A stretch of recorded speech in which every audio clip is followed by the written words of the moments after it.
ครับถ้าพร้อมแล้วก็เชิญท่านประธานผู้ศึกษากิจใจชายอาจโคสวิทพายเทียนทุบเทียนบูชาพระรัตนตรัยครับครับก็ขออนุญาตปนานสกรรมเนื้อคณะสถานำโกยสลากมาขอให้ท่านนำมาจกฉลากหรือว่าจกเบอร์เหี่ยก่อนเนอะก่อนที่จะเอาไปตาลเอามาจกเบอร์เหี่ยก่อนเพื่อมันสัญญาณมาค่อยดีได้เพื่อมันครบซาวเบอร์นะครับ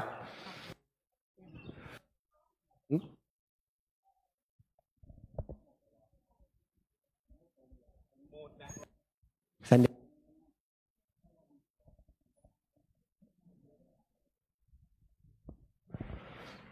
จำนวน360โกยหรือว่า360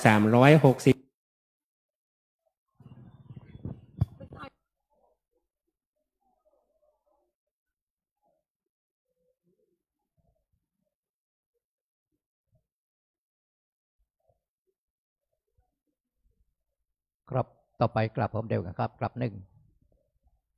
กลับ2กลับ3พนโตเทวตาโยโดลาเทวบุตรเทวดาเจ้าตังหลาย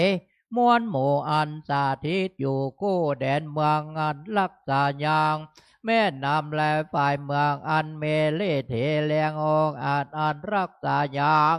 พระโพธาบาทพระธาตุเจดีย์ตั้งเก้าไม้สาลีมหาโพธิ์แต่เดิมเมว่าไวอันโยเจมไกรนิรันเตพระหากตังไว้ซึ่งมาเมตังกมพันและกมเพเยินแทบตาติตาวารารุคาจาเตวตาอันโยวิมันโค้งเขตดาวดันด้วยดงกาซาเวหาโหนภายแผ่เซิ่งบนตานจ่าโตโลกเท้าสี่องค์การจอมเชิงเงาพระเอ็นตานบแนวนอมเจิมตามภาษาคายป่องแก้วพอเลียงโด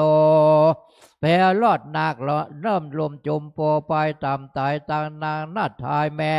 ตอนละเนอันลักษายังปัตถาเวเพื่อนแผ่นกวางแห่งพระโสธาขออังเจิญท่านทั้งหลายจงมาภาตาอนุโมทนาจมจื่นยาวถึงบนตานแถมเต็มมันริเทโทนสาทานพระโคดมแฝงไฟเฝ้านิลันดอนผู้คาขอ ย่อก่อนโนบเนวต่างวางเกวกับวันตาขออังเจิญท่านตั้งหลายจงมาภาตาอนุโมทนาจิมุลสัทธาผู้ข้าตั้งหลายที่ได้มาทำบนเนื้อตานนายทีขากันละวันเนนานจงจักมีเที่ยงแต่เดลเลโยสันเนสิโนวะละโพธิโมเลเมื่อลังสาเสนางมาหันติวิจัยโยสัมปอที่มาการเจงอานานตานยะโนโยโลโกตามโมตังปันนามามิพุทธังต่างปันนามามิธรรมังต่างปันนามาเมสังฆังสาธุสาโทโอกาสาพานเตฆะแด่พระเกียวเจ้าตังสามและพระปัญจารัตันนาพระเกียวเจ้าตังอาจำพวกอันสถิตสำราญโยวัดว่าอารามสถานตินเนเป็นต้นเป็นเก้าเป็นประธานและสถิตสำราญโยจันฟาตาว่าติงสาภาคาพรมสวรรค์กัตเตวาโลกและอานสถิตสำราญโยเหนือหนาจมโปรดจู้ตี้จู้แห่งจูตนจู้พระองค์วันนี้ก็เป็นวันเดติอันวิเศษเหตุว่าเดือน12เหนือขึ้น15คำก็ได้มาจูจอดลอดตึงอย่างโมลาสัทธาผู้ข้าตั้งหลายจู้ห่อจงอันจู้พูดจู้คนจู้ใหญ่น้อยยิ่งใจก็จึงได้ปาการมาสานงคงควายตกแต่งแปลงพร้อมน้อมนำมายังตุปะบุภาและจาดวงดอกข้าวตอกดอกไม้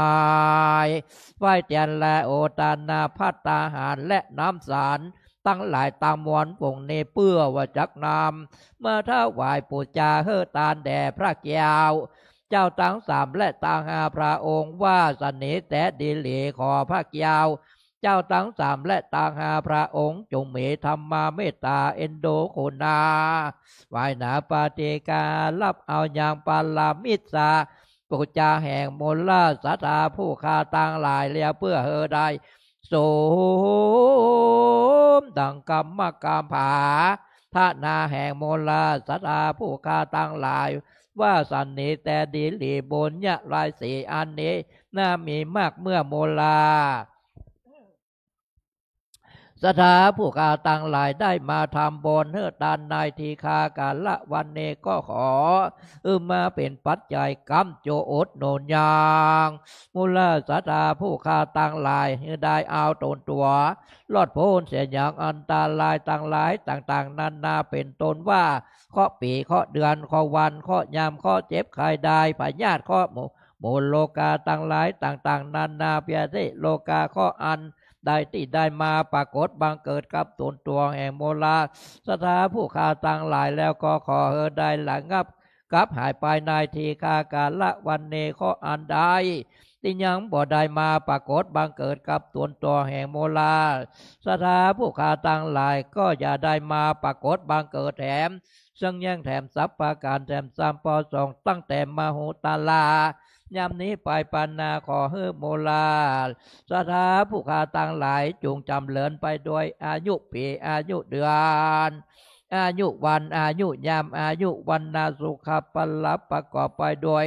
จกปีจกเดือนจกวันจกยามไปใจขอเฮือได้เอาตนตัวตั้งไว้อยู่กำโจยังวันละพุทธศาสนาขององค์พระสัมมาสัมพุทธเจ้าและองค์พระมหาเจนาธาตุเจ้าไปจนเสียงเจรการยืนยาวนานนักนั้นจูงจักมีแจ้งแต่ดิลีอิตังโนอาคิตุปะบุภาลาจาตานังสาตุโอตานาภิกาตานังอุตตะกังตานังอาเพจาอาสาธาลนะสัพพะโลกิญะโลกุตัลละมะคาภาลานิปานาปัจจโยโหตุโนเนจังอิมินาสกาเลนะตังโพธังอภิปูชยามะอิมินาสกาเลนะตังธัมมังอภิปูชยามะอิมินาสกาเลนะตังสังฆังอภิปูชยามะอะระหังสัมมาภวันตังอภิวาเทมิสวาคาโตภะคะวะตาสามิสุปฏิปันโนภะคะวะโตสวากสังโฆสังฆังนะมามิหันธรรมยังพุทธัสสะภะคะวะโตบุปผาคานามะกะลังกะโลมะเสเอ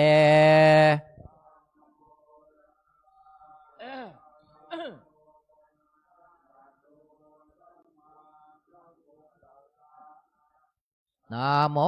ตัสสะภะคะวะโตอะโตสัมมาสัมพุทธัสสะนะโมตัสสะภะคะวะโตอะโตสัมมาสัมพุทธัสสะหันธรรมยังพุทธาภิทุติงกะโลมะเสเอ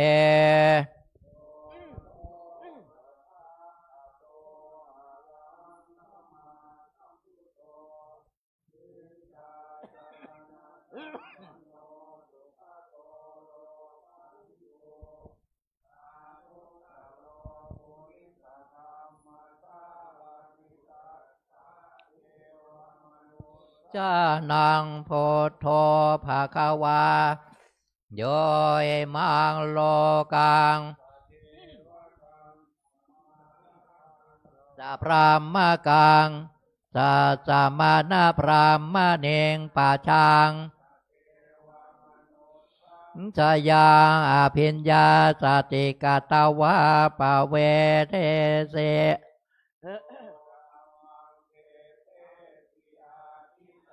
ยานางมาเช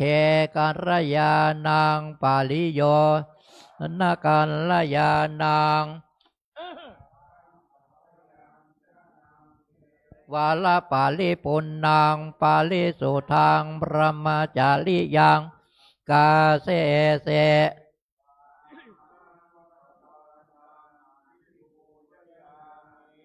ตามหังภะคะวันตังศิลาสานามามิ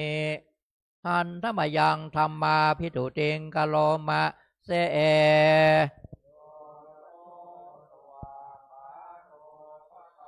ตาธรรมโมสันเทธิโกอากาลิโกเอปัตโกโอปานายิโกปัจจตังทิตาโพเวนโยเฮตามหังธรรมังศิลาสานามามิหันธรรมยังสังฆาภิทุติงกะโลมะเสเอ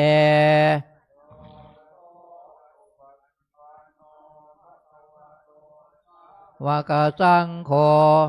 โอสุปฏิปันโน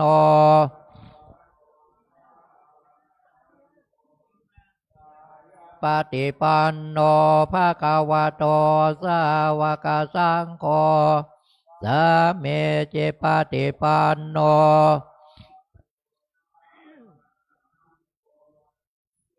ทิทางจตาเลโปเลสายุคาเนอาทาเจสะภะคะวะโตสาวกสังโฆอาหุเนยโยปาหุเนยโยอิเนยโยอัญชาเลกละเนโยอนุตตะลังธรรมหังสังฆังอภิปูเมตามหังสังฆังศิลาสานามามินะโมตัสสะภะคะวะโตโตสัมมาสัมพุทธัสสะนะโมตัสสะ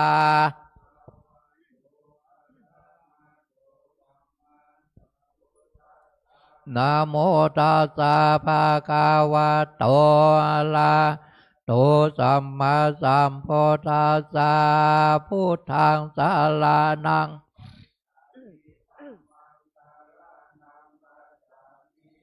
ขังสารนังกัสสะเมโตเตยัมปิพุทธังนังกัสสะเมโตเตยัมปิธัมมังเตยัมปิสังฆังสารนังกัสสะเมตตาเตยัมปิสารนังกัสสะเมตตาเตยัมปิธัมมังนังกัสสะเมตตาเตยัมปิสังฆังสารกัสสะเมนะโมพุทธายะนะโม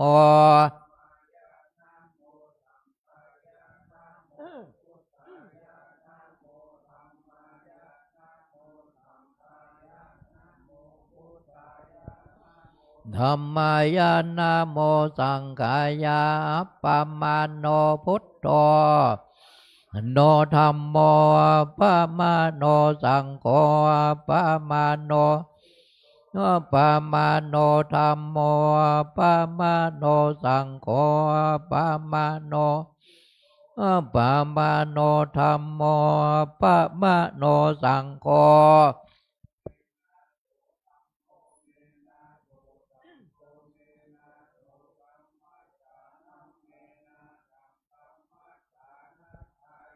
กัญจาลิโยเมนาโถพุทโธเมนาโถธัมโมเมนาโถเมนาโถกัมมาทานังเมนาทังกัมนานาตายากาจาลิโยนาโถพุทโธเมโถกัมมา ทานาตายากาจาริโยเมโทหัมพันเตพุทธาโนสาเตกัมมาทานังสันเตกัมมาทานังเทธาเมพันเตพุทธาโนสาเตกัมมาทานังยาเมพุทธาโนสาเตเตหัมพันเตพุทธาโนสาเตกัมมาทานังยาเมพุทธาโนสาเตหัมพันเตปิเตโอปจาระสัมมาเทงยาจาเมพันเตปิเตโอปจาระสัมมาเทงยาจาเมพันเตปิเตโอปจาระมาเทงยาจาเมอิเตปิโสละหังสัมมาสัมพุทโธวิจจารณะสัมปันข้าโตโลกาวิโทอนุตตโลเทวมนุสานังพุทโธ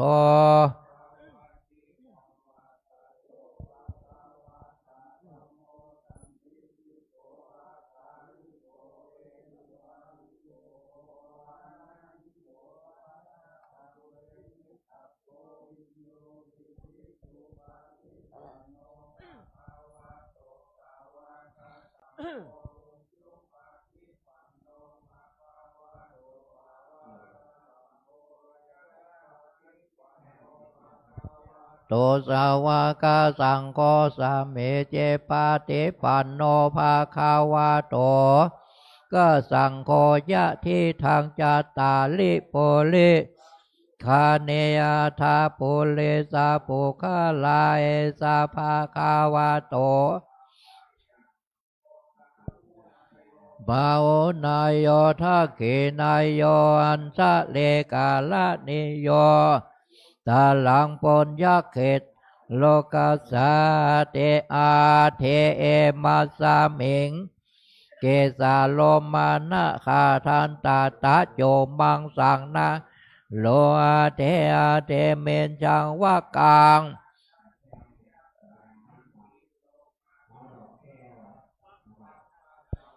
ตาโคนังโอทาลิยังกาเลสังปิตังเตมังปุปโปโล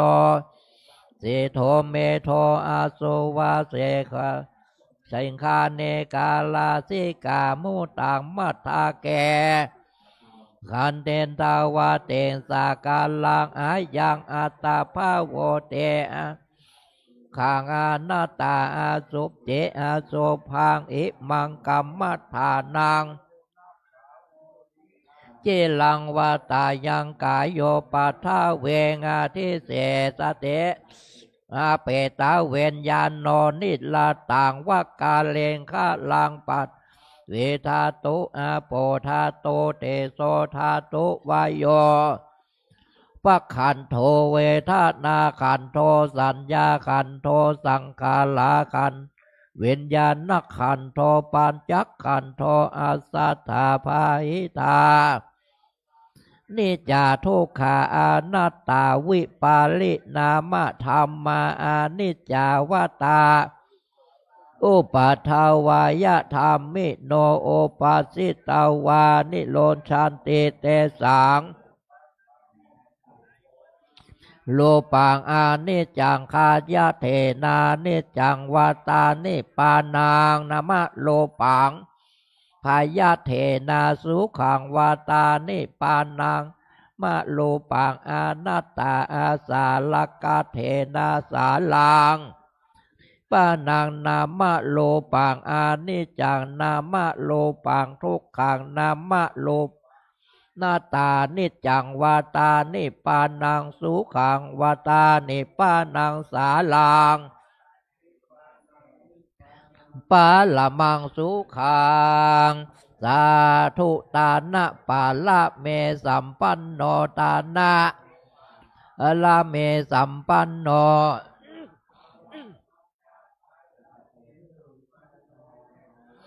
ติกาโลนามุทิตาอุเบกขา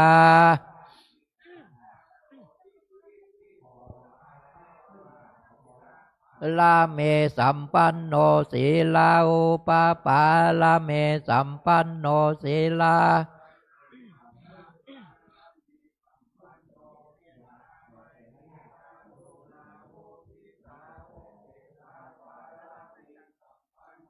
อิติปิโสภะคะวาเนคัมมาปาลาเมสัมปันโนเนคัมมา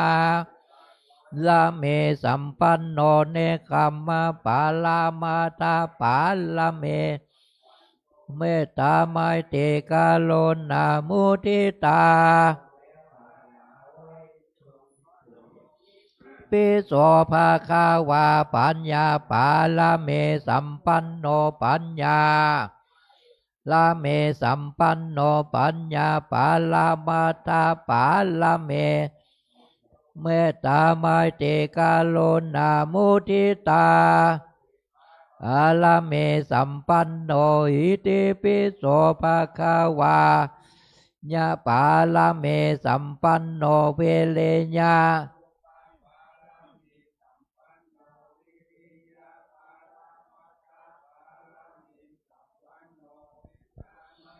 กโรนามุทิตาอุเบกขาปาลาเมสัมปัน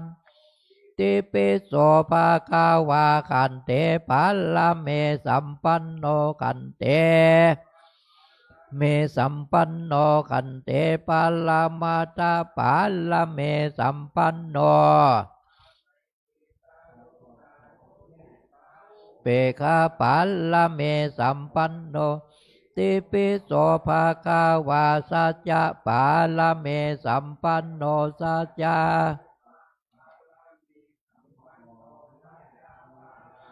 ตาปาลาเมสัมปันโนเมตตาไมตติกาโลนามุทิตาปาลาเมสัมปันโนอิติปิโสภะคะวาอิทานาปาลาเมสัมปันโนทานาอุปปาลาเมสัมปันโน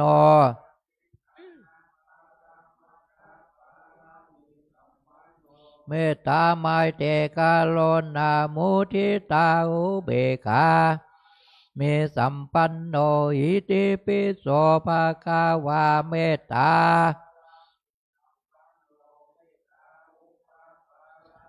สัมปันโนเมตตาเมปาลาเมสัมปันโนเมตตา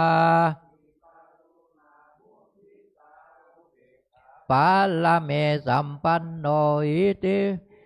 ภะคะวาอุเบกขาปาลาเมสัมปันโนอุเบกขา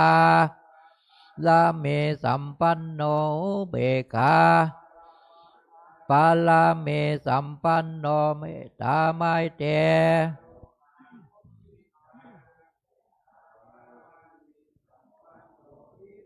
ปิโสภะคะวาทาสะปาลาเมสัมปันโนทาสะลาเมสัมปันโนทาสะปาลามาตาปาลาเมตาไมตติกาโลนามุทิตาปาลาเมสัมปันโนอิติปิโสภะคะวาสัมมาทิฏฐิเมสัมปันโนสัมมาทิฏฐิอุปปาลาเมปาลาเมสัมปันโนเมตตาไมตติทิตาอุเบกขาปาลาเมสัมปันโนอิติปิโสพุทโธพุทโธอนันตาเทโกโนโสภะคะวาอิติปิ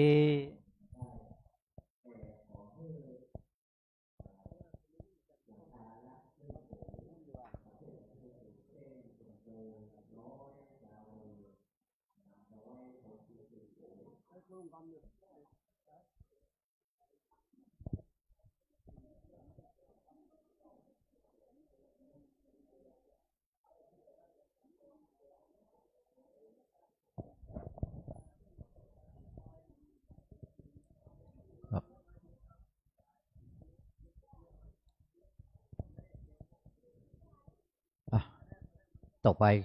กราบพร้อมเดียวกันครับกราบหนึ่งกราบสองกราบสาม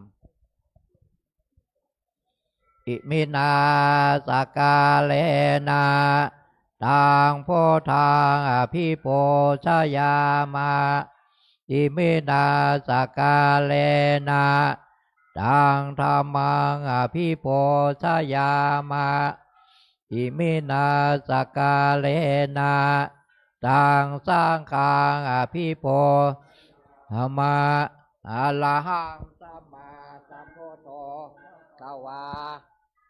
ทางภาคาวันตังอภิวาเทมิ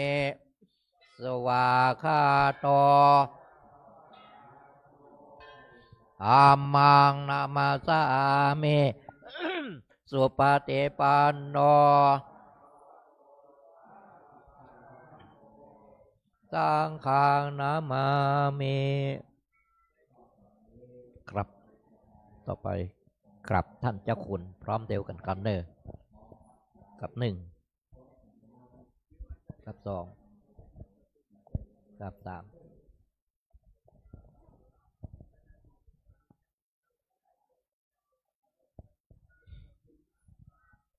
มะยังพันเตเตสาละเนนาสาหะปัญจศีลานิยจามาทุเตยามเปมะยังพันเตเตสาละเนนาสาหะปัญจศีลานิยจามาตาเตยามปิมะยังพันเตติสาละเดนาสาหะปัญจศีลายาจามานะโมตัสสะภะคะวะโตอะระหะโตสัมมาสัมพุทธัสสะนะโมตัสสะภะคะวะโตอะระหะโตสัมมาสัมพุทธัสสะนะโมตัสสะภะคะวะโตอะระหะโตสัมมาสัมพุทธัสสะนะโมตัสสะภะคะวะโตอะระโตนะโมตัสสะภะคะวะโตอะระโตสัมมาสัมพุทธัสสะนะโมตัสสะภะคะวะโตสัมมาสัมทัสสะพุทธังสรณังคัจฉามิพุทธังสรณังคัจฉามิธัมมังสรณังคัจฉามิธัมมังสรณังคัจฉามิสังฆังสรณังคัจฉามิสังฆังสรณังคัจฉามิตุติยัมปิพุทธังสรณังคัจฉามิตุติยัมปิพุทธังสรณังคัจฉามิตุติยัมปิธัมมังสรณังคัจฉามิตุติยัมปิธัมมังสรณังคัจฉามิตุติยัมปิสังฆังสรณังคัจฉามิตุติยัมปิสังฆังสรณังคัจฉามิตติยัมปิพุทธังสรณังคัจฉามิตติยัมปิพุทธังสรณังคัจฉามิตติยัมปิธัมมังสรณังคัจฉามิตติยัมปิธัมมังสรณังคัจฉามิตติยัมปิสังฆังสรณังคัจฉามิตติยัมปิสังฆังสรณังคัจฉามิปานาติปาตาเวรมณีสิกขาปะตังสมาธิยามิปานาติปาตาเวรมณีสิกขาปะตังสมาธิยามิตินนาตานาเวรมณีสิกขาปะตังสมาธิยามิตินนาตานาเวรมณี สิกขาปะทังสมาธิยามิ สาเมสุมิจฉาจาราเวระมณีสิกขาปะทังสมาธิยามิ กาเมโสเมสาจาลาเวรมณีสิกขาปะทังสมาธิยามิ มุสาวาตาเวระมณีสิกขาปะทังสมาธิยามิ โมสาวาทาเวรมณีสิกขาปะทังสมาธิยามิ โสราเมรยามาชาปามาตาฐานะเวระมณีสิกขาปะทังสมาธิยามิ โสลาเมลายามาชาปามาตัฏฐานาเวรมณีสิกขาปะทังสมาธิยา เอ มิ มาเนปัญจสิกขาปตาเนเสเลนะสุขติงยันเต สาธุ เสเลนะโภคะสัมปตา สาธุ เสเลนะเนโพติงยันเต สาธุ ตัสมาสีลังวิโสทะ หา เย มาพันเตกับต่อไปโยงเข้าบาทครับเด้อสาธุโอกาสาโอตานาเป็นปาตังตานางนิปานาปัจจัยโยตุโนเนจังสาธุโอกาสานาเป็นเดปาตังตานางปานาปัจจัยโยตุโนเนจังสาธุโอกาสาเป็นเทปาต่างตานางนิปานาใจโยโหนตุโนนิจัง สำหรับเจ้าวันนี้จะได้อาราธนาท่านพระมหากิตติพงศ์ปริยธรรมเก้าประโยคสถาวันนี้ก็จะได้นิมนต์ท่านขึ้นแสดงพระธรรมเทศนา ท่านมหาองค์นี้นอกจากเป็นปริยธรรมเก้าประโยคแล้วยังสวดนี่อาจารย์วิทูลมาพอดีเนี่ยนี่อาจารย์วิทูลมาพอดียังเป็นพระปฏิโมกข์โดยทรงไว้ซึ่งปฏิโมกข์แล้วก็นอกจากนั้นได้เป็นพระที่ช่วยสงเคราะห์ทำแก่ภิกษุผู้ได้ต้องคฤกาบัตรออกจากอาบัติสังฆาทิเศษได้ไปอยู่ปริวัติกรรมท่านก็ได้เป็นหัวเรี่ยวหัวแรงเป็นเพราะฉะนั้นวันนี้จะได้ให้ท่านนิมนต์ท่านขึ้นแสดงพระธรรมเทศนาก็ขอนิมนต์เรียนธรรมเก้าประโยคอภิธรรมก็ดูเหมือนเฮียนเหมือนกันนะแต่ว่ามุ่งมั่นในการสอนแต่คืนแล้วมีการประชุมคณะสงฆ์ฝ่ายการศึกษามีท่านอาจารย์มหาวิทูลผู้เรียนเมธีเรียนธรรมเก้าประโยคได้ไปควบคุมในการประชุมทุกเดือนเพื่อจะประชุมกันไปฟังแล้วก็เป็นที่ม่วนการศึกษาว่าพระธาตุต้องก้าวตลอดเพราะมีการแก้ไขตลอดนะพระนานอาราธนาธรรม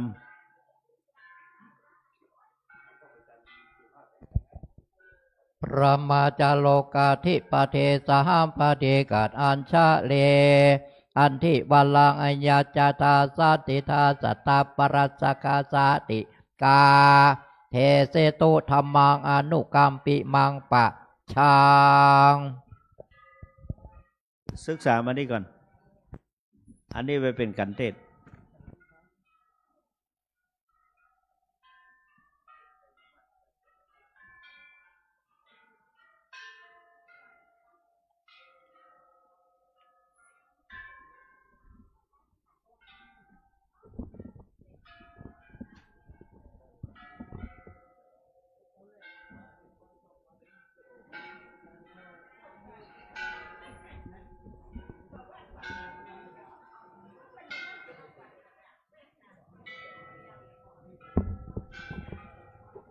นะโมตัสสะภะคะวะโตอะระหะโตสัมมาสัมพุทธัสสะนะโมตัสสะภะคะวะโตอะระหะโตสัมมาสัมพุทธัสสะ นะโมตัสสะภะคะวะโตอะระหะโตสัมมาสัมพุทธัสสะกาเลทะทันติสัพปัญญาวะทันยูวีตมัชฌรากาเลนะทินนังอริเยสุอุชุภูเตสุตาทิสุวิปัสสันนมนาตัสสะวิปุลาโหติทักขินาเยตัทธาอนุโมทันติวยาวัจจังกะโรนติวานเตนะทักขินาอุนาเตปิปุญญสภาคิโนตัสมาทะเทอปปติวานจิตโตยัตถะทินังมหพลังปุญญานิปะระโลกัสมิงปฏิฐาโหนติปานินันติณบัดนี้กระผมอัตมภาพจักรับประทานแสดงพระธรรมเทศนาในทากาลทานกถาว่าด้วยการถวายพัดในเวลาที่เหมาะสมเพื่อเป็นเครื่องประคับประคองฉลองศรัทธาประดับปัญญาบารมีอนุโมทนากุศลบุญญาราศีแก่พุทธศาสนิกชนทั้งหลายผู้ขวนขวายมาบำเพ็ญบุญบำเพ็ญกุศลณศาลาธรรมสามัคคีไม้สักทองวัดพระธาตุศรีจอมทองวรวิหารตำบลบ้านหลวงอำเภอจอมทองจังหวัดเชียงใหม่ซึ่งวันนี้เป็นวันธรรมสวนะคือวันฟังธรรมเป็นวันอาทิตย์ที่ 7 เดือนกันยายนพุทธศักราช 2568 ตรงกับวันขึ้น 15 ค่ำเดือน 10 ฉะนั้นกระผมอัตมภาพจะได้แสดงพระธรรมเทศนาให้พอสมควรแก่เวลาสืบไปกระผมจะได้ขอโอกาสพระเดชพระคุณหลวงพ่อเจ้าคุณพระสุวรรณเมธีรองเจ้าคณะจังหวัดเชียงใหม่เจ้าวาดวัดพระธาตุศรีจอมทองตลอดจนถึงพระมหาเถรานุเถระครูบาอาจารย์ทุกรูปในการแสดงธรรมให้แก่ภิกษุสามเณรอุบาสกอุบาสิกาณโอกาสนี้ก่อนอื่นอาตมาภาพขออนุโมทนากับคณะภิกษุสามเณรแม่ชีญาติโยมสาธุชนทุกคนทุกท่าน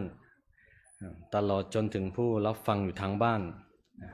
ซึ่งได้มีกุศลเจตนาประพฤติปฏิบัติธรรมมีการถวายทานรักษาศีล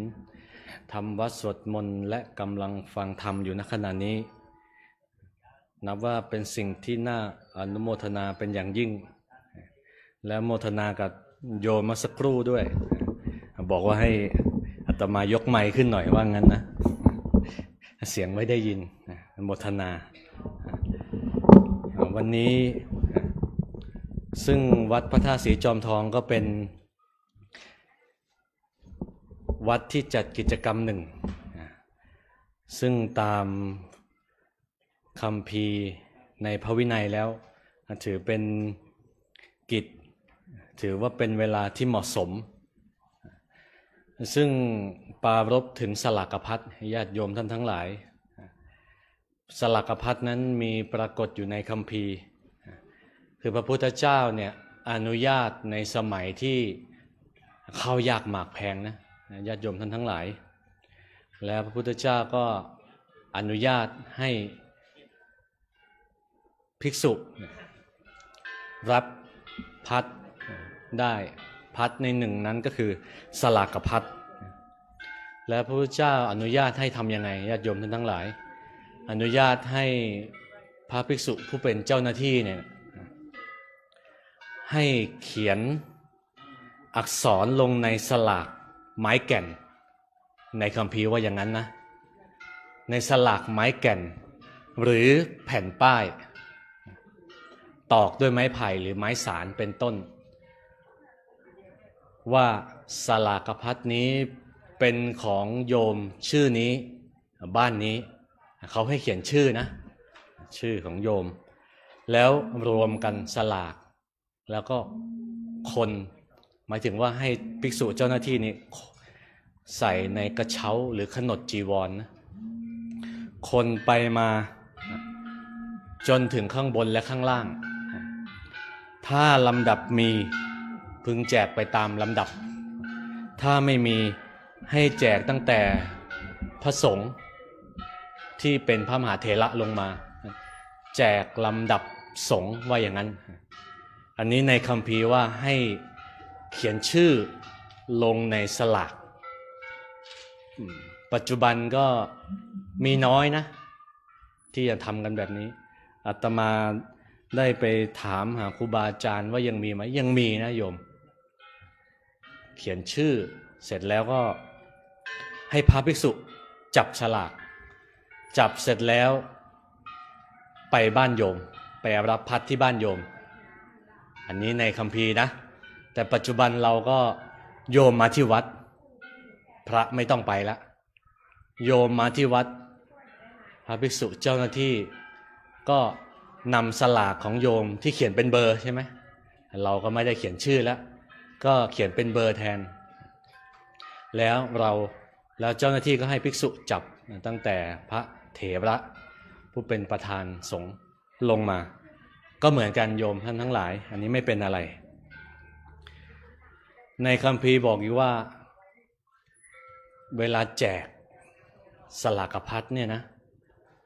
ต้องตีระฆังก่อนตีระฆังเสร็จแล้วว่าภิกษุสามเณรผู้อยู่ในอุปจารสีมาหรือเขตวัดนี่นะได้ทุกรูปถ้าเขาจับไปแล้วเนี่ยนะแล้วเลยตัวเองไม่มานี่หมดสิทธิ์แต่ถ้ามีแต่ถ้าฝากหรือวานให้เพื่อน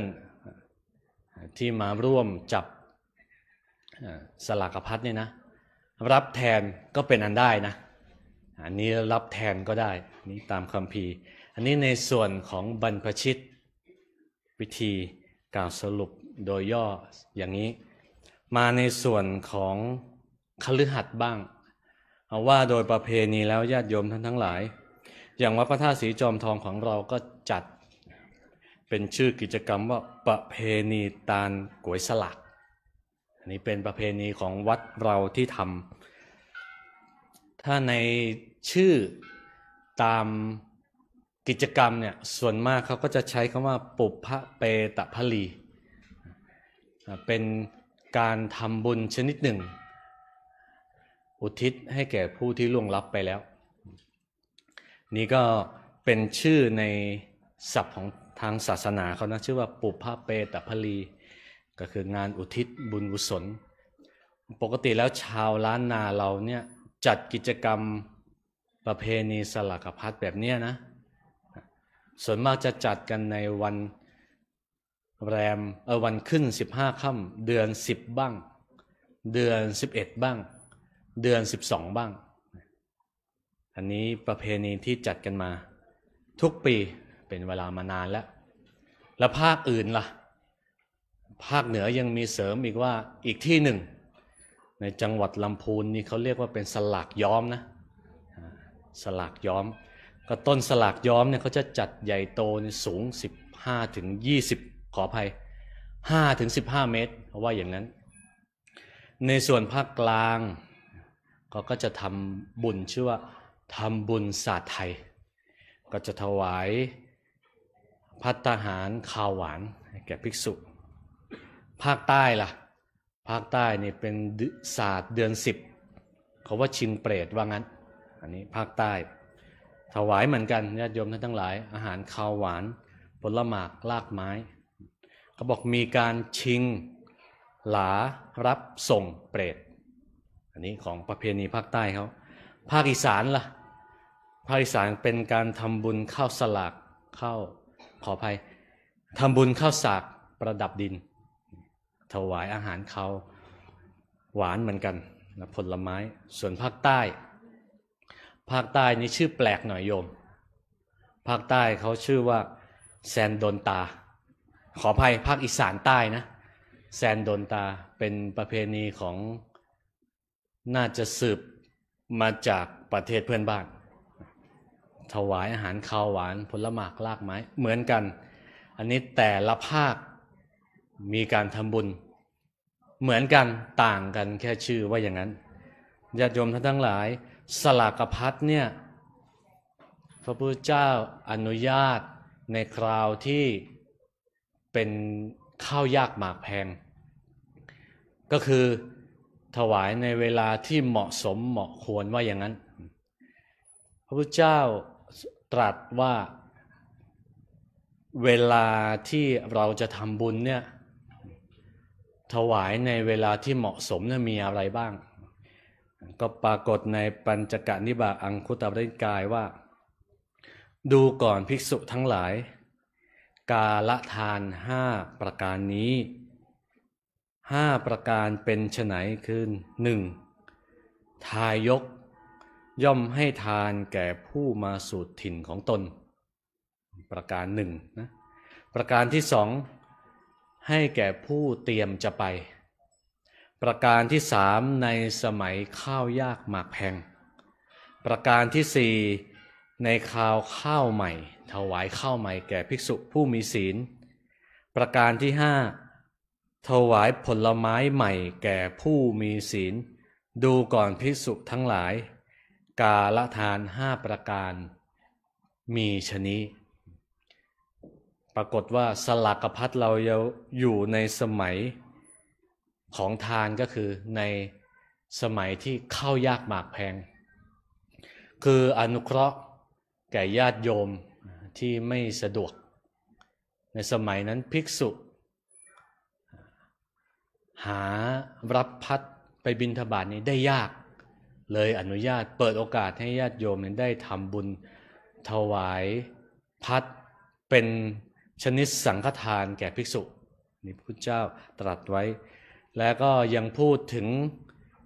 อานิสงส์ต่างๆสมจริงดังพระดำรัสที่อาตมาภาพยกขึ้นเป็นนิเขปบทเบื้องต้นว่า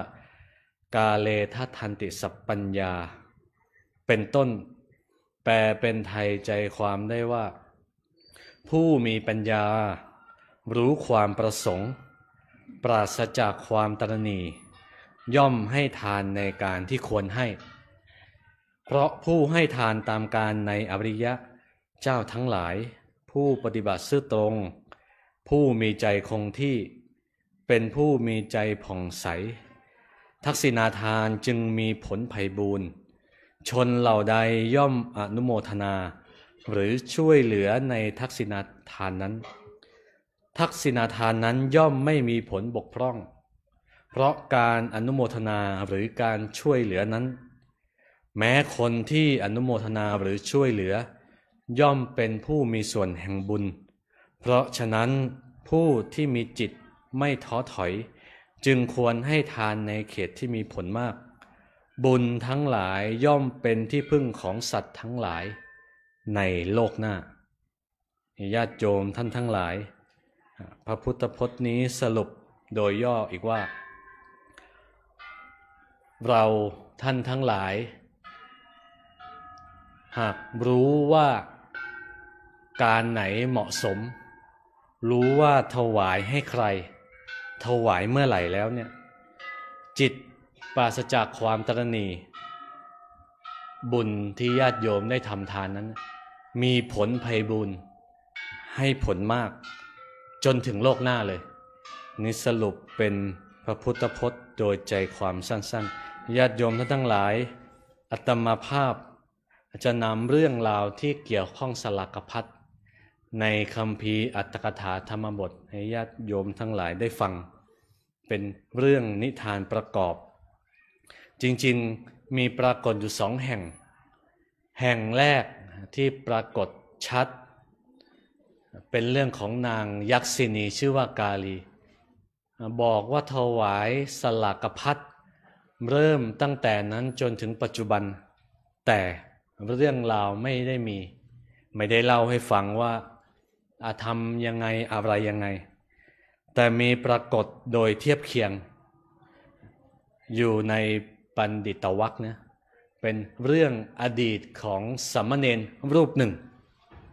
เรื่องมีอยู่ว่าในสมัยพระพุทธเจ้าพระนามว่ากัสสปะมีบัณฑิตคนหนึ่งบัณฑิตคนนี้แกไปฟังเทศฟังธรรมนะไปฟังเรื่องทานว่ายังไงว่าเวลาให้ทานเนี่ยแล้วไม่ได้ชวนใครให้เนี่ยนะไม่ได้ชักชวนผู้ ผู้อื่นได้ถวายด้วยนะเพราะว่าเวลาเกิดมาในภพอื่นๆเนี่ยจะได้โภคสมบัติแต่ไม่ได้บริวารไม่ได้ชวนนะประการที่สองตัวเองไม่ได้ให้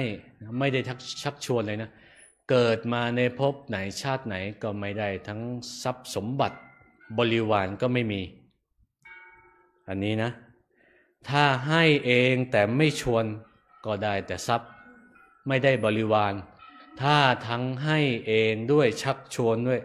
เกิดชาติใดหนไหนก็จะมีทรัพย์มากบริวารก็เยอะนี่บัณฑิตแกฟังธรรมอย่างนี้ญาติโยมท่านทั้งหลายแกก็เกิดยังไงไม่รู้นะสมนัสปีติซาบซ่านแกก็ไปนิมนต์พระภิกษุพร้อมพระพุทธเจ้า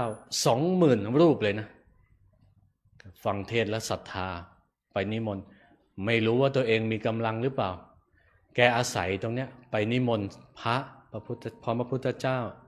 เรียบร้อยแล้วไปประกาศบอกคนอื่นอีกด้วยแกก็ลงชื่อว่าโยมคนนี้รับพระกี่รูป5 รูปบ้าง10 รูปบ้าง1 รูปบ้างเผอิญแกก็ไปผ่านไปเจอคนตกทุกข์ได้ยากคนหนึ่งคนนั้นชื่อว่ามหาทุกขตะถ้าแปลเป็นบาลีว่าคนเนี่ยนะแปลว่าตกทุกข์ได้ยากอย่างใหญ่หลวงคนนี้แกลำบากลำบนมากแกก็ไปชวนคนอนาถาคนนี้นะชื่อว่ามหาทุกขตะกันแล้วกันเราเรียกกันอย่างนี้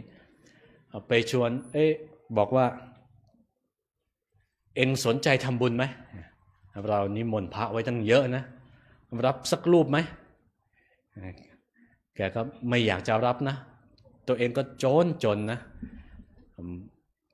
แทบจะชนิดว่าไม่มีอันจะกินนะก็รับไว้พอรับแล้วแกก็ปีติเอาละได้โอกาสแล้วถือโอกาสเนี่ยทำบุญแกก็กลับไปบอกภรรยาในมหาทุกขตานะภรรยาตอนแรกคิดว่าจะน่าอนุโมทนาใช่ไหมภรรยาบ่นอีกนะโอ้ไปรับทำไมเนี่ยนะเราก็ไม่มีไปอันจะกินแล้วนะยังไปรับอีกก็รับไปแล้วนี่ทำยังไงได้ก็เลยตัดสินใจออกไปรับจ้างบ้านเศรษฐี2 ผัวเมียนี่นะแล้วก็ทำงานรับจ้างนายจ้างเห็นแกขมักเขม้นแปลกเป็นปกติผิดปกติยังไงเนี่ยนะทำไมจะตั้งใจทำงานจังถามไปถามมาว่าโอ้ท่านผมเนี่ยรับภิกษุไว้รูปหนึ่งจึงรีบมาทำงานเพื่อเอาเงินเนี่ยนะไปซื้อข้าวสารสัก4 กระสอบว่าอย่างนั้น4 ธนานเศรษฐีนายจ้างก็เห็นความตั้งใจโมทนาแล้วก็ให้เพิ่มอีก4 ธนานรวมเป็น8 ธนานส่วนภรรยานายจ้างก็เห็นว่าเธอเนี่ยทำไมวันนี้แลขยันเป็นพิเศษก็บอกเหมือนกันว่าสามีฉันเนี่ยไปรับพระไว้รูปหนึ่งว่าจะถวายพัดว่าอย่างนั้นนะแกก็ตั้งใจทำงานอย่างดีนายจ้างเห็นความตั้งใจให้ข้าวสารอีก1 ธนานพร้อมด้วยเครื่องปรุงต่างๆรวมเอามารวมกันนายมหาทุกขตะและภรรยาเนี่ยได้ของทั้งหมดที่ทำงานแรกนะข้าวสาร9 ธนานพร้อมวัตถุดิบเสร็จสับเรียบร้อยมหาทุกขตะเนี่ยยังไม่พอโยมมีแค่ข้าวกับเครื่องปรุงมันยังขาดอะไรขาดผักแกก็ไปหาผักไปเจอคนหาปลาก็แซวแกอีกทราบความว่าแกมาหาผักเพิ่มคนหาปลาก็แซวพระคงจะฉันแต่ข้าวกับผักนะว่างั้นนะแกก็เลยคนหาปลาแกตกปลาได้เยอะมากโยมก็เลย เห็นความตั้งใจนายมหาทุกตะคนนี้ก็เลยบอกว่าเอางี้เอ็งเอาปลาที่ข้าตกได้เนี่ยไปเร่ขายเสร็จแล้วเอาตังค์มาให้เราเดี๋ยวเราจะตอบแทนให้แกเขาไปขายจนหมดนะนี่ความขวนขวายตั้งใจแกมีมากขนาดนั้นไปขายปลาจนหมดกลับมาเอาเงินมาให้คนหาปลาปรากฏว่าคนหาปลาแกคิดว่าคงจะเหลือปลาไว้ก็คงจะแบ่งหมดไม่คิดว่าไอ้หมอนี่จะขายปลาหมดนะเอาละทีนี้เราจะเอายังไงตอบแทนไอ้หมอนี่ก็เซฟปลาไว้นะแกก็สมัยก่อนก็เอาปลาไปหมกไว้ที่ดินนะในใต้ดินนะขุดฝังไว้ปรากฏว่าปลาที่แกเก็บหรือพักไว้เนี่ยเป็นปลาตะเพียนแกก็เลยแบ่งให้ไปได้ปลาตะเพียนมา4 ตัวก็แบ่งให้มหาทุกตะญาติโยมทั้งหลายพระพุทธเจ้าทราบความว่าปกติแล้วพระพุทธเจ้าจะตรวจดูว่าแต่ละวันเนี่ยใครเข้ามาอยู่ในข่ายพยานที่จะไปอนุเคราะห์ปรากฏว่านายมหาทุกตะคนนี้ปรากฏในข่ายพยานว่ารับภิกษุมารูปหนึ่งแล้วมีเหตุเป็นอันไม่ได้ถวายพระมีเหตุนะให้ไม่ได้พระรูปนั้นเราเนี่ยจะต้องไปโปรดพระพุทธเจ้าตรวจดูว่าเนี่ยนายมหาทุกตะเข้ามาในข่ายจึงเสด็จไปโปรดปรากฏว่ายังไงญาติโยมทั้งหลายนายมหาทุกตะย้อนกลับมานะนายมหาทุกตะเนี่ยกำลังหิ้วปลากลับบ้านพระอินทร์หรือที่เรารู้จักกันในนามของท้าวสักกะเนี่ยเวลาคนมีบุญจะทำบุญนี่นะเป็นเรื่องใหญ่โตนี่นะที่นั่งของพระอินทร์มันจะร้อนพระอินทร์ก็ตรวจดูเราต้องไปช่วยนายมหาทุกตะนี้ช่วยยังไงแกเป็นคนจนนะเตรียมอาหารถวายพระเนี่ยคงจะลำบากคงจะไม่ได้ดีหรอกเลยต้องปลอมแปลงมาเป็นพ่อครัวว่าอย่างนั้นนะยังไงโยมท่านทั้งหลายแกก็ปลอมแปลงมาเป็นพ่อครัวเป็นชาวบ้านธรรมดาคนหนึ่งนี่แหละเข้าไปหานายทุกตะบอกว่าท่านจะทำอะไรเราจะถวายภัตตาหารแก่พระรูปหนึ่งได้รับไว้จากเพื่อนท่านเดี๋ยวเราช่วยเอาไหมเราไม่มีอะไรตอบแทนท่านนะไม่ต้องหรอกเราเอาบุญก็พอก็รับที่ท้าวสักกะหรือพระอินทร์เนี่ยแปลงกายก็รับอาสาโอเคเอาก็เอาว่าอย่างนั้นญาติโยมทั้งหลายย้อนกลับไปนายบัณฑิตที่ฟังเทศ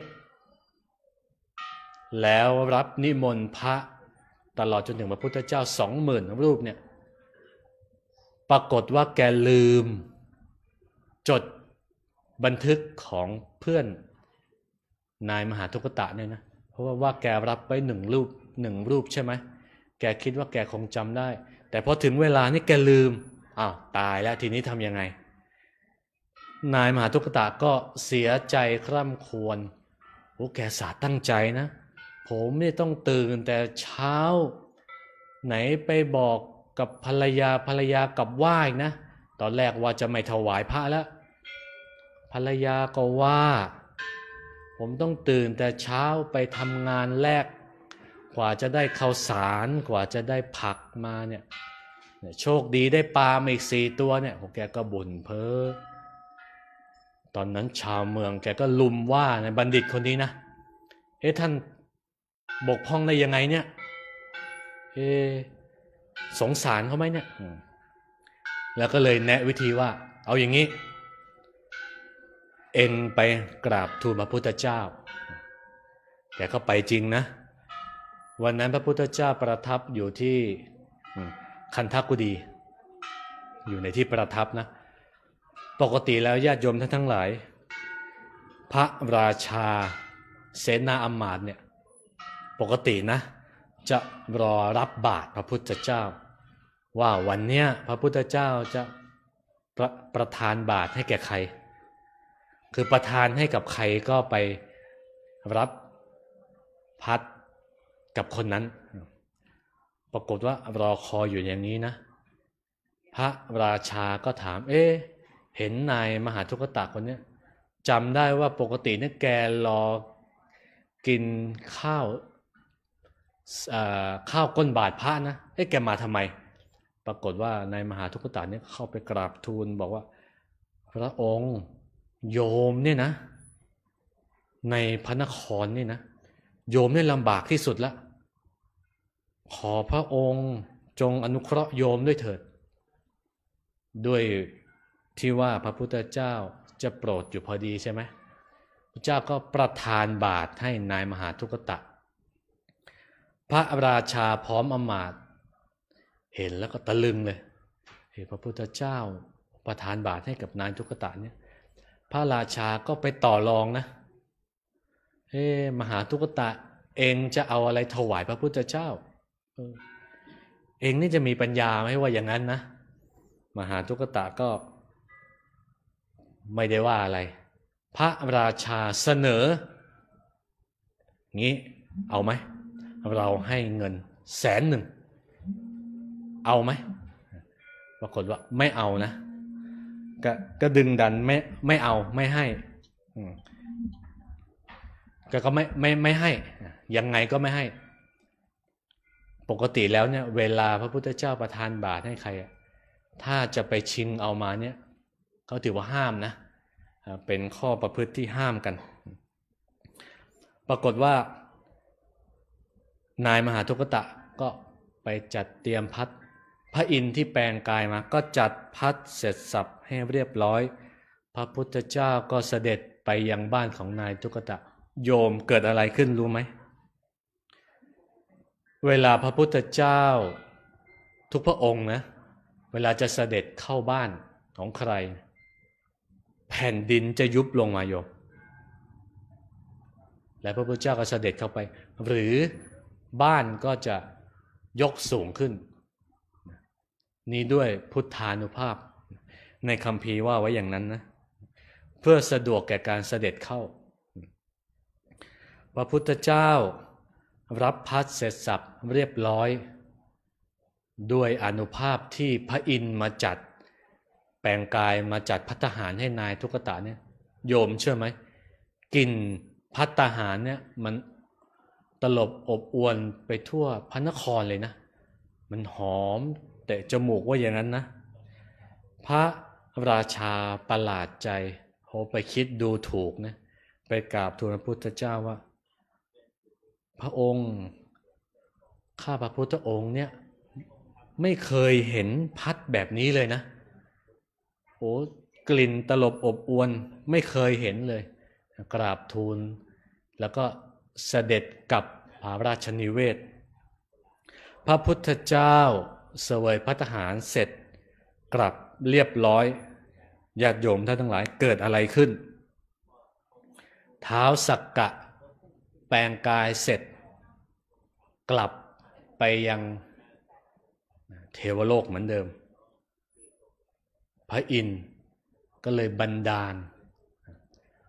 เขาเรียกว่าเป็นฝนรัตนะ7ประการนะโยมประมาณว่าฝนตกสิ่งของที่มีค่าเนี่ยตกลงในบ้านจนเต็มบ้านนะอันนี้ด้วยอัศจรรย์นะความอัศจรรย์ชนิดที่ว่านายมหาทุกตะและลูกเมียเนี่ยต้องออกมาจากบ้านแล้วสิ่งที่มีค่าต่างๆเนี่ยมันล้นออกมาจนเต็มบ้านนายมหาทุกตะก็อุทานว่าโอ้ทานที่เราถวายแก่พระพุทธเจ้าเนี่ยให้ผลแล้วในวันนี้แล้วนายไปกราบทูลกับพระราชาว่าเกิดเหตุการณ์แบบนี้ขึ้นทรัพย์สินมากมายพระราชาก็เลยสั่งให้ไปขนมากองไว้ที่สนามหลวงนะปรากฏว่า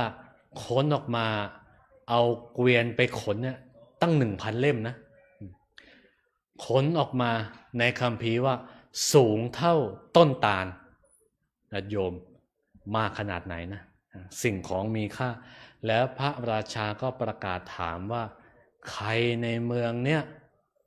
มีทรัพย์สินเท่ากับนายมหาทุกตะนี้ไหมบอกว่าไม่มีจึงแต่งตั้งกันเป็นเศรษฐี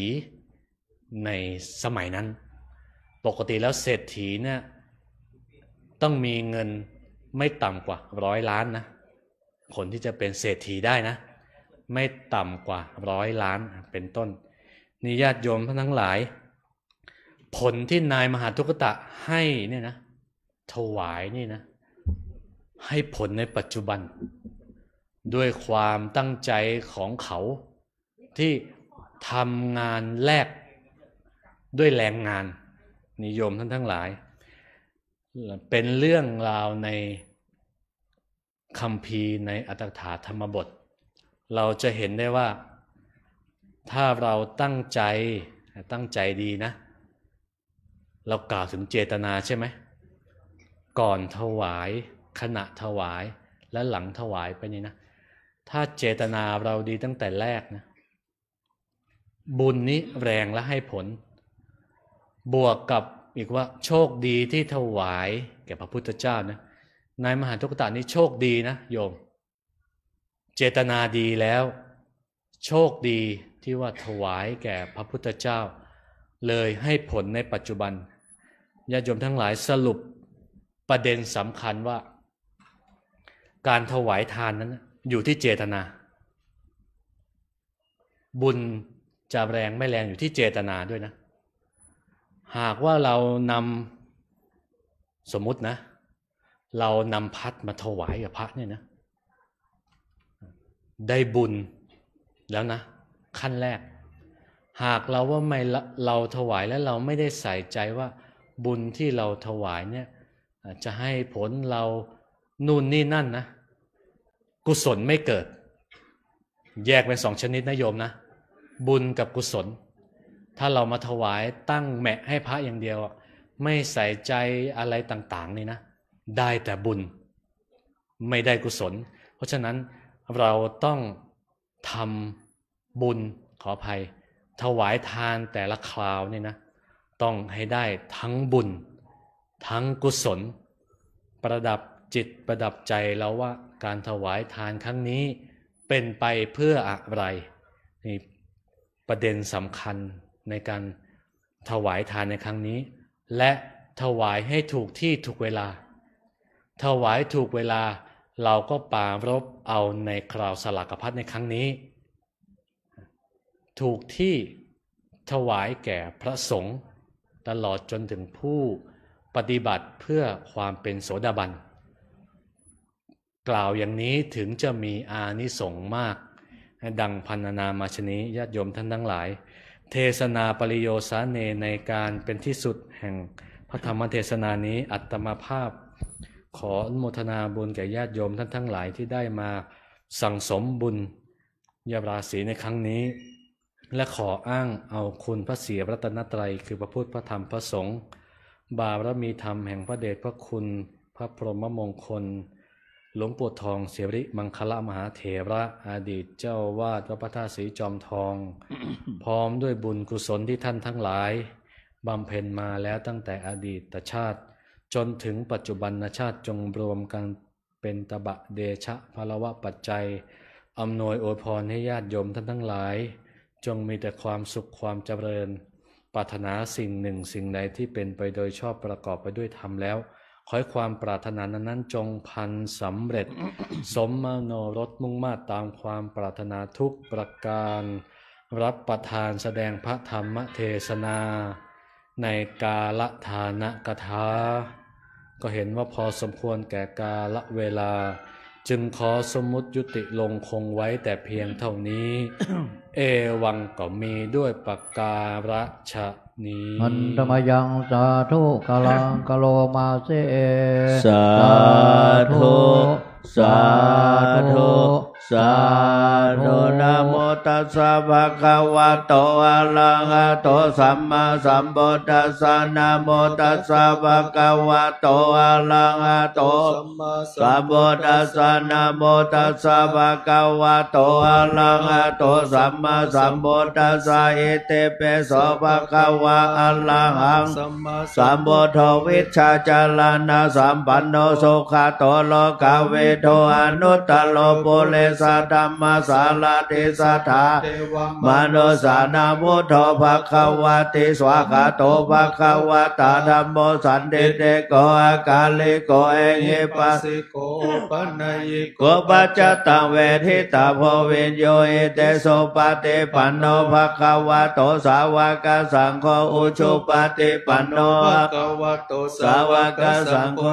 ยะปฏิปันโนภะคะวะโตสาวกสังโฆสัมมิจิปฏิปันโนภะคะวะโตสาวกสังโฆยะติดังจัตตาริปุริสยุคานิอาตาปุเรสะปุคคลาเอสะภะคะวะโตสาวกสังโฆอะหุนายโยปะหุนายโยทักขินายโยอัญชลิกรณิโยอนุตตลังปุญญเกตาโลกัสสะเตมังอะกาโลเนโกนาโดหิตายะสัพพะปานินังปุเรตวะปาลามิสัพพะปะโตสัมโพธิมุตตมะเอเตนะสัจวะเจนะโหโตเตชยมังคลาชยันโตโพธิยามุเลสกายานังนันติวัตโนเอวัง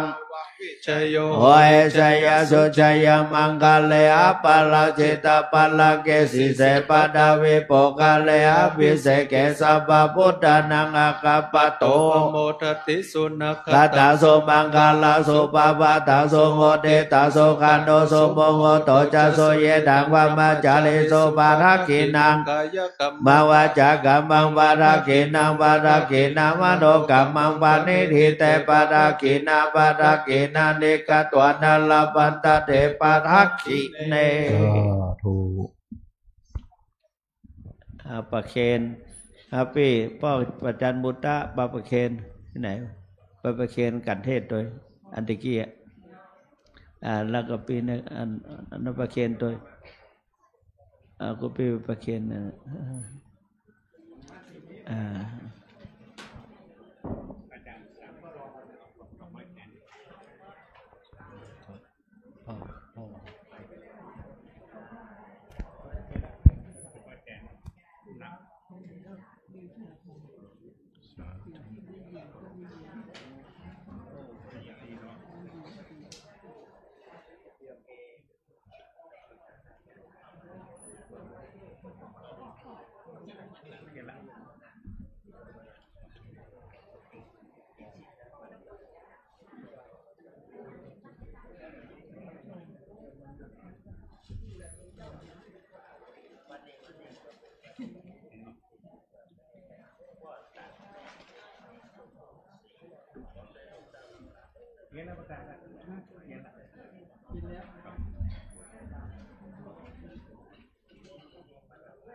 ยะถาวาริวหาปูราปะริปูเรนติสาคะรังเอวะเมวะอิโตทินังเปตานังอุปกปติอิชิตังปัฏฐิตังตุมหังคิปะเมวะสมิจฉตุสพเพปุเรนตุสังกปาจันโทปนะระโสยะถามณิโชติระโสยะถา สัพพิติโยวิวัชชันตุสัพพะโรโควินาศตุมาเตภวัตวันตรายโยสุขีทีขายุโกภวะอภิวาทนสีลิสะนิจังวุธาปจายโนจัตตารโอธรรมาวัฏันติอายุวันโนสุขังพระลังสาธุสาธุสาธุครับคณะสัตตาทั้งหลายเจ้าก็ยกขันข้าวพระเจ้าแล้วก็ขันข้าวแล้วก็มาถวายท่านพระคุณเจ้ากันเลย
ดีนะ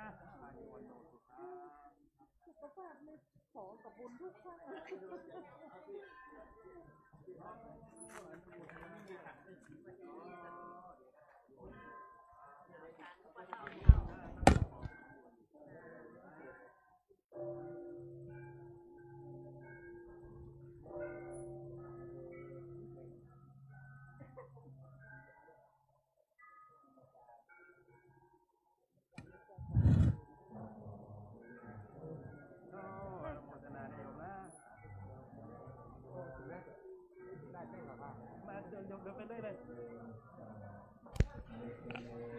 บาทของใครดูด้วยนะครับอย่าให้โยมเยินนาน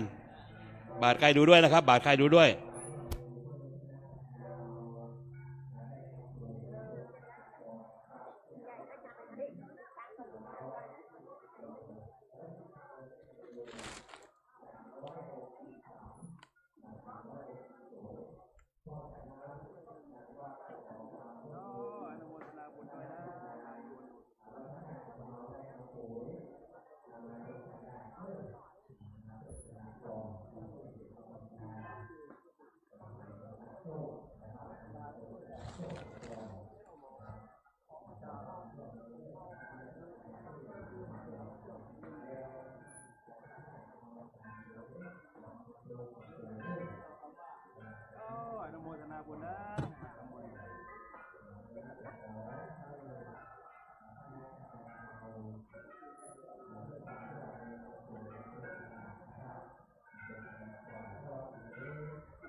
รู้1 2 3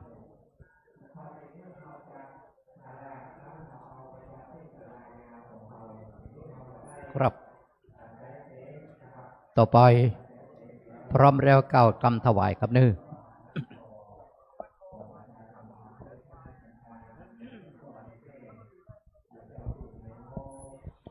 นะโม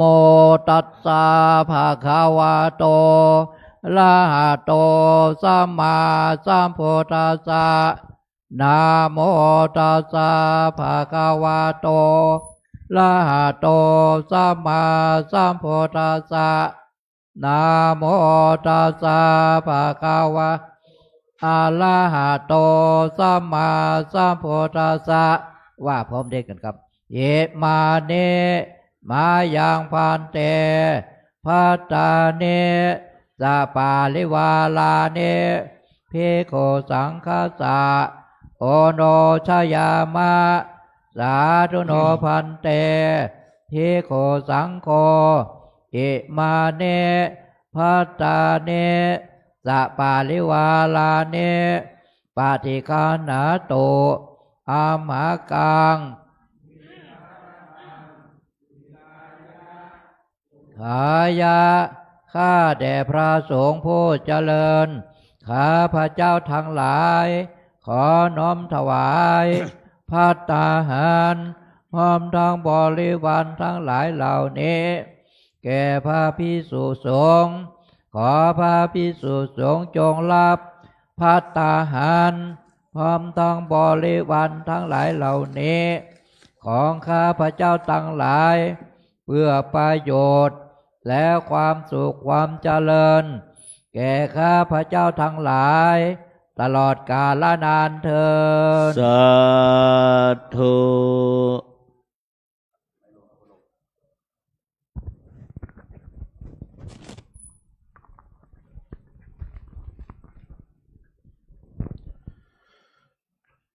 ยักษ์ไม่ดังเอาว่าไป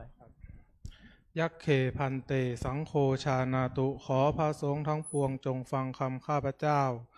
บัดนี้ได้มีทายกทายิกาผู้มีจิตศรัทธาน้อมนำมาซึ่งภัตตาหารเป็นสังฆทานแก่พระภิกษุสงฆ์อันว่าสังฆทานนี้ย่อมมีอานิสงส์อันยิ่งใหญ่สมเด็จพระพุทธองค์จะได้จำเพาะเจาะจงว่าเป็นของภิกษุรูปหนึ่งรูปใดก็หาไม่ได้เพราะเป็นของได้แก่สงฆ์ทั่วทั้งสังฆมณฑลพระพุทธองค์ตรัสว่าให้แจกตามกันบรรดาที่มาถึงฉะนั้นบัดนี้ข้าพเจ้าจะได้สมมุติตนเป็นผู้แจกของสงฆ์พระสงฆ์ทั้งปวงจะเห็นสมควรหรือไม่เห็นสมควรถ้าเห็นว่าไม่เป็นการสมควรแล้วไซร้ขอจงได้ทักท้วงขึ้นในท่ามกลางสงฆ์อย่าได้เกรงใจถ้าเห็นว่าเป็นการสมควรแล้วจงเป็นผู้นิ่งอยู่บัดนี้พระสงฆ์ทั้งปวงนิ่งอยู่ข้าพเจ้าจักรู้ได้ว่าเป็นการสมควรแล้วจะได้ทำการแจกของสงฆ์ต่อไปณการละบัดนี้นะโมตัสสะภะคะวะโตอะระหะโตสัมมาสัมพุทธัสสะนะโมตัสสะภะคะวะโตอะระหะโตสัมมาสัมพุทธัสสะนะโมตัสสะภะคะวะโตอะระหะโตสัมมาสัมพุทธัสสะอะยังปัทมภาโคมหาเถระสะปาปุณาติส่วนที่หนึ่งย่อมถึงแก่พระเถระผู้ใหญ่ผู้อยู่เหนือข้าพเจ้าอวเสสาภาคาอัมหากังปาปุนันติส่วนที่เหลือจากพระเถระผู้ใหญ่แล้วย่อมถึงแก่ข้าพเจ้าทั้งหลายคือพระอนุเถระลงมาจนถึงพระนวกะรูปสุดท้ายแล้วเหลือจากนั้นย่อมถึงแก่สัมมเนรแม่ชีโยคีอุบาสกอุบาสิกาญาติโยมคฤหัสถ์ทั้งหลายและสัตว์ทั้งหลายขอให้ท่านทั้งหลายเหล่านั้นจงบริโภคตามความสุขตามความสบายเถิดสาธุ สังโฆรุจติสังโฆรุจติสังโฆรุจติ หยาดน้ำเนอวันนี้เป็นวันสำคัญถือว่าเปิ้นปล่อยญาติกาปวงศาพี่น้องมาฮับสังฆทานมาฮับทายทานในวันนี้ยะถาวาริวะหาปุราปริปุเรนติสาครังเอวะเมวะอิโตทินังเปตานังอุปกัปปติอิชิตังบาติตังตุมหังคิปะเมวะสมิชตุสัพเพปุเรนตุสังกปา จันโทปนรโสยะถามะนิโชติระโสยะถาสัพพิติโยเววัชชันตุสัพพะโรโควินาศตุมาเตภวัตวันตรายโยสุขิเตคายุโกภวสัพพิติโยวิวัชชันตุสัพพะโรโควินาศตุมาเตภวัตวันตรายโยสุขิเตคายุโกภวสัพพิติโยวิวัชชันตุสัพพะโรโควินาศตุมาเตภวัตวันตรายโยสุขิเตคายุโกภวะอภิวาทนาสิเลสันเนจังวุฒาปัจจายโนจัตตารโอธรรมาวัฏันติอายุวันโนสุขังภาลังอายัญจะโคทาเขนาเทนาสังฆามิสุปฏิเดตาเทคารตังเหตายาสัทธานาโสอุปกัปปติโสยติธรรมโมจะยังเนทัสสิโตเปตานาปูชาจักกตาอุราราภรัญจะภิกขุนามานุปทินังตุมเพหิปุญญังปสุตังอนาปกันเตรัตนาตยานุภาเวนรัตนาตยเตชะสาโดคารคพยาเวราโสกาสัตตุจุปาทวันอเนกาอันตรายาเปเวนัสสันตุอาเสสะโตจยเสติทานังภาพังโสติภาคยังโสขังภารังเสเรอายุจวันโนจะโพคังโวเทจยสวาสตวัสสะจะอายุจะเชียวสิเดภวันตุเต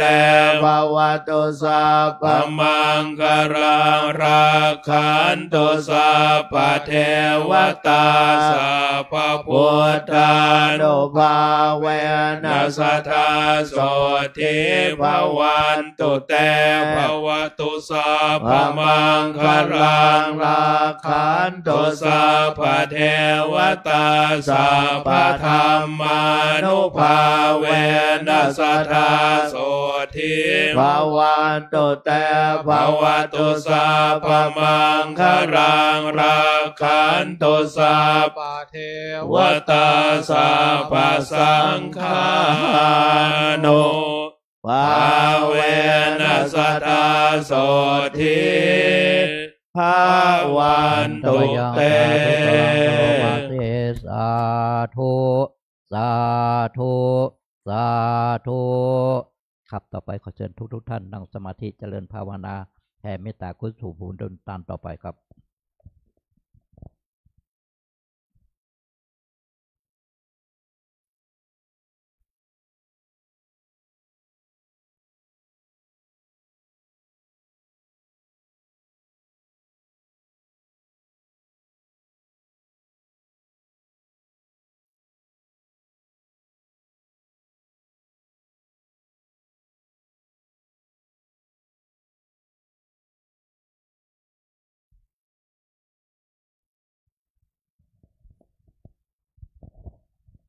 ครับสมควรเก็บเวลาเล็กน้อย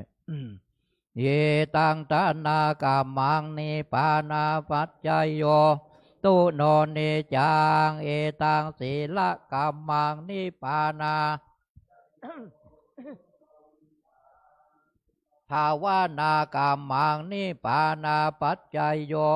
ตุโนเนจังยังเกณฑ์เจโกชาลังกาตาปังกัมมังกเตกาตังปุญญังโนอนุโมทันโตสุนันโตปนโตสามิงทานเนอเทกาตาเทกายุกาหุนโตสาปัสสตานังสุเขอัตตานังฮลันโตมาตาปิตาสุเกตาหุนโตตุกาปามุนสัพเพญาติกาสุเกตาหุนโตตุกาปามุจันโตญาติกาสุเกตาหุนโตตุกาปามุจันโตสัพเพปิสาคิตาหุนโตตุกาปามุจันโตสัพเพนาคาตาสุเกตาหุนโตกัมปะโมจันโตสัพเพเทวาสุเกตาหุนตุกัปปะโมจันโต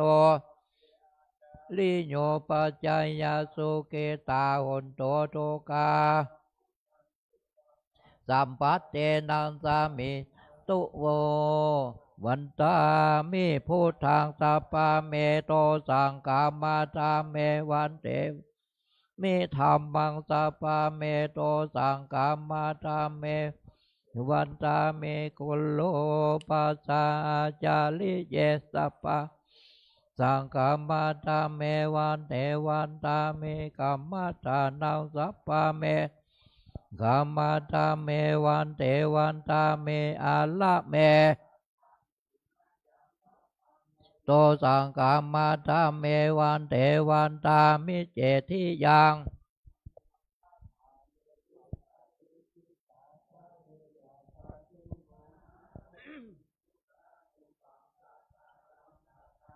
ทาโลเกเทวาโลเกพระมาโลเกทิเปลังกาทิเปสาลิลาธาตุโยเกสาธาตุโย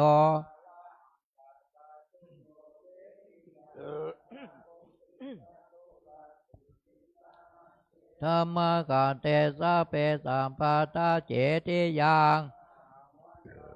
มิสัพพะโสครับต่อไปกับวันตาน้อยรูปเหมือนหลวงปู่ก็แล้วก็ท่านเจ้าคุณทุกตนทุกองค์ครับวันตาเมพันเตสัพพังปาลาทางกามาตาเมสามินาโมทิตาพังสามินากาตังปุญญังไม่หังตาตาพังสาธุสาธุอนุโมทามิจัตตาโลธรรมาวัฏันติอายุวันโนสุขังพระลังสาธุสาธุสาธุก้าวกำลาพร้อมเด็กครับทันทาทาเน